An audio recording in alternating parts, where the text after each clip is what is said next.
But if this classification is admitted, there are many more kinds of temperament possible by combining greed, etc., with faith, etc., therefore the kinds of temperament should be understood briefly as only 6. As to meaning, the temperaments are 1, that is to say, personal nature, idiosyncrasy.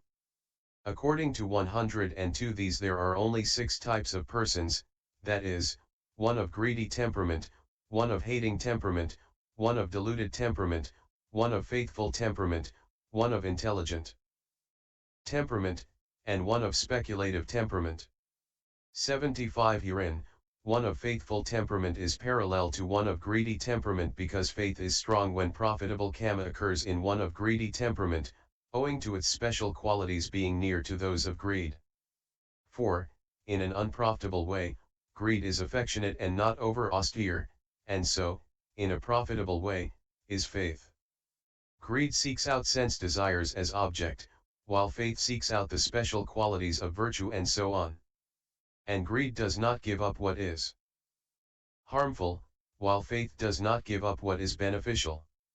76 1 of intelligent temperament is parallel to 1 of hating temperament because understanding is strong when profitable kamma occurs in 1 of hating temperament, owing to its special qualities being near to those of hate. 4. In an unprofitable way, hate is disaffected and does not hold to its object, and so, in a profitable way, is understanding. Hate seeks out only unreal faults, while understanding seeks out only real faults. And hate occurs in the mode of condemning living beings, while understanding occurs in the mode of condemning formations. 77 1 of speculative temperament is parallel to 1 of deluded temperament because obstructive applied thoughts arise often in 1 of deluded temperament who is striving to arouse unarisen profitable states, owing to their special qualities being near to those of delusion. For just as delusion is restless owing to perplexity, so are applied thoughts that are due to thinking over various aspects. And just as delusion vacillates owing to superficiality, so do applied thoughts that are due to facile conjecturing. 78 Others say that there are 3 more kinds of temperament with craving, pride, and views. Herein craving is simply greed, and pride 18 is associated with that, so neither of them exceeds greed. And since views have their source in delusion, the temperament of views falls within the deluded temperament. 79 What is the source of these temperaments? And how is it to be known that such a person is of greedy temperament, that such a person is of 1 of those beginning with hating temperament? What suits 1 of what kind of temperament? 80 Herein, as some say 19 The first 3 kinds of temperament to begin with have their source in previous habit, and they have their source in elements and humours. Apparently 1 of greedy temperament has formerly had plenty of desirable tasks and gratifying work to do, or has reappeared here after dying in a heaven. And 1 of hating temperament has formerly had plenty of stabbing and torturing and brutal work to do, or has reappeared here after dying in 1 of the hells or the naga, serpent, existences. And 103 of deluded temperament has formerly drunk a lot of intoxicants and neglected learning and questioning, or has reappeared here after dying in the animal existence. It is in this way that they have their source in previous habit, they say. 81 Then a person is of deluded temperament because 2 elements are prominent, that is to say, the earth element and the water element. He is of hating temperament because the other 2 elements are prominent. But he is of greedy temperament because all 4 are equal. And as regards the humours, 1 of greedy temperament has phlegm in excess and 1 of deluded temperament has wind in excess. Or 1 of deluded temperament has phlegm in excess and 1 of greedy temperament has wind in excess. So they have their source in the elements and the humours, they say. 82 Now, it can rightly be objected that not all of those who have had plenty of desirable tasks and gratifying work to do, and who have reappeared here after dying in a heaven, are of greedy temperament, or the others respectively of hating and deluded temperament, and there is no such law of prominence of elements, see 14.43f, as that asserted, and only the pair, greed and delusion, are given in the law of humours, and even that subsequently contradicts itself, and no source for even one among those beginning with one of faithful temperament is given. Consequently, this definition is indecisive. 83. The following is the exposition according to the opinion of the teachers of the commentaries. Or this is said in the explanation of prominence, the fact that these beings have prominence of greed, prominence of hate, prominence of delusion, is governed by previous root cause. For when in one man, at the moment of his accumulating rebirth-producing kamma, greed is strong and non-greed is weak, non-hate and non-delusion are strong and hate and delusion are weak, then his weak non-greed is unable to prevail over his greed, but his non-hate and non-delusion being strong are able to prevail over his hate and delusion.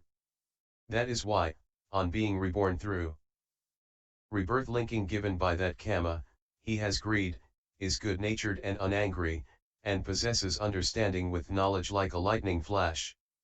84. When, at the moment of another's accumulating kamma, greed and hate are strong and non-greed and non-hate weak, and non-delusion is strong and delusion weak, then in the way already stated he has both greed and hate but possesses understanding with knowledge like a lightning flash, like the elder Dattayabhya.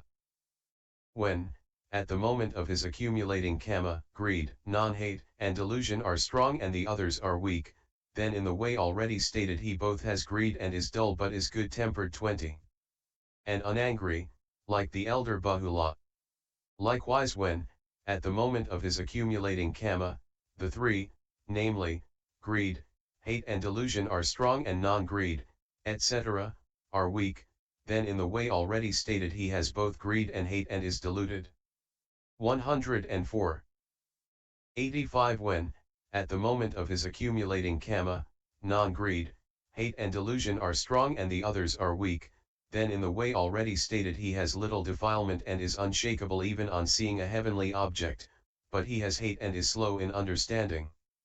When, at the moment of his accumulating kamma, non-greed, non-hate and non-delusion are strong and the rest weak, then in the way already stated he has no greed and no hate, and is good-tempered but slow in understanding. Likewise when, at the moment of his accumulating kamma, non-greed, hate and non-delusion are strong and the rest weak, then in the way already stated he both has no greed and possesses understanding but has hate and is irascible. Likewise when, at the moment of his accumulating kamma, the three, that is, non-hate, non-greed, and non-delusion, are strong and greed, etc., are weak, then in the way already stated he has no greed and no hate and possesses understanding, like the elder Mahasayagarakita. 86. One who, as it is said here, has greed is one of greedy temperament, one who has hate and one who is dull are respectively of hating temperament and deluded temperament. One who possesses understanding is one of intelligent temperament. One who has no greed and one who has no hate are of faithful temperament because they are naturally trustful. Or just as one who is reborn through kamma accompanied by non-delusion is of intelligent temperament, so one who is reborn through kamma accompanied by strong faith is of faithful temperament, one who is reborn through kamma accompanied by thoughts of sense desire is of speculative temperament, and one who is reborn through kamma accompanied by mixed greed, etc., is of mixed temperament. So it is the kamma productive of rebirth-linking and accompanied by someone among the things beginning with greed that should be understood as the source of the temperaments. 87. But it was asked, and how is it to be known that this person is of greedy temperament? 79, and so on. This is explained as follows. By the posture, by the action, by eating, seeing, and so on, by the kind of states occurring, may temperament be recognized. 88. Herein, by the posture, when one of greedy temperament is walking in his usual manner, he walks carefully, puts his foot down slowly, puts it down evenly, lifts it up evenly, and his step is springy. 21. One of hating temperament walks as though he were digging with the points of his feet, puts his foot down quickly, lifts it up quickly, and his step is dragged along. One of deluded temperament walks with a perplexed gait, puts his foot down hesitantly, lifts it up hesitantly. 105. And his step is pressed down suddenly. And this is said in the account of the origin of the Magandiya Sutta, the step of one of greedy nature will be springy. The step of one of hating nature, dragged along. Deluded, he will suddenly press down his step, and one without defilement has a step like this. 22. 89. The stance of one of greedy temperament is confident and graceful. That of one of hating temperament is rigid. That of one of deluded temperament is muddled, likewise in sitting. And one of greedy temperament spreads his bed unhurriedly, lies down slowly, composing his limbs, and he sleeps in a confident manner. When woken, instead of getting up quickly, he gives his answer slowly as though doubtful. One of hating temperament spreads his bed hastily anyhow, with his body flung down he sleeps with a scowl. When woken, he gets up quickly and answers as though annoyed. One of deluded temperament spreads his bed all awry and sleeps mostly face downwards with his body sprawling. When woken, he gets up slowly, saying, hum. 90. Since those of faithful temperament, etc., are parallel to those of greedy temperament, etc., their postures are therefore like those described above. This firstly is how the temperaments may be recognized by the posture. 91. By the action, also in the acts of sweeping, etc., one of greedy temperament grasps the broom well, and he sweeps cleanly and evenly without hurrying or scattering the sand, as if he were strewing sindivara flowers. One of hating temperament grasps the broom tightly, and he sweeps uncleanly and unevenly with a harsh noise, hurriedly throwing up the sand on each side. One of deluded temperament grasps the broom loosely, and he sweeps neither cleanly nor evenly, mixing the sand up and turning it over. 92. As with sweeping, so too with any action such as washing and dyeing robes, and so on. One of greedy temperament acts skillfully, gently, evenly, and carefully. One of hating temperament acts tensely, stiffly, and unevenly. One of deluded temperament acts unskillfully as if muddled, unevenly and indecisively. 106. Also one of greedy temperament wears his robe neither too tightly nor too loosely, confidently and level all round. One of hating temperament wears it too tight and not level all round. One of deluded temperament wears it loosely and in a muddled way. Those of faithful temperament, etc., should be understood in the same way as those just described, since they are parallel. This is how the temperaments may be recognized by the actions. 93. By eating, one of greedy temperament likes eating rich sweet food. When eating, he makes a round lump not too big and eats unhurriedly, savoring the various tastes. He enjoys getting something good. One of hating temperament likes eating rough sour food. When eating he makes a lump that fills his mouth, and he eats hurriedly without savoring the taste. He is aggrieved when he gets something not good. One of deluded temperament has no settled choice. When eating, he makes a small unrounded lump, and as he eats he drops bits into his dish, smearing his face, with his mind astray, thinking of this and that. Also those of faithful temperament, etc., should be understood in the same way as those just described since they are parallel. This is how the temperament may be recognized by eating. 94. And by seeing and so on, when one of greedy temperament sees even a slightly pleasing visible object, he looks long as if surprised, he seizes on trivial virtues, discounts genuine faults. And when departing, he does so with regret as if unwilling to leave. When one of hating temperament sees even a slightly unpleasing visible object, he avoids looking long as if he were tired, he picks out trivial faults, discounts genuine virtues, and when departing, he does so without regret as if anxious to leave. When one of deluded temperament sees any sort of visible object, he copies what others do, if he hears others criticizing, he criticizes, if he hears others praising, he praises, but actually he feels equanimity in himself, the equanimity of unknowing. So too with sounds, and so on. And those of faithful temperament, etc., should be understood in the same way as those just described since they are parallel. This is how the temperaments may be recognized by seeing and so on.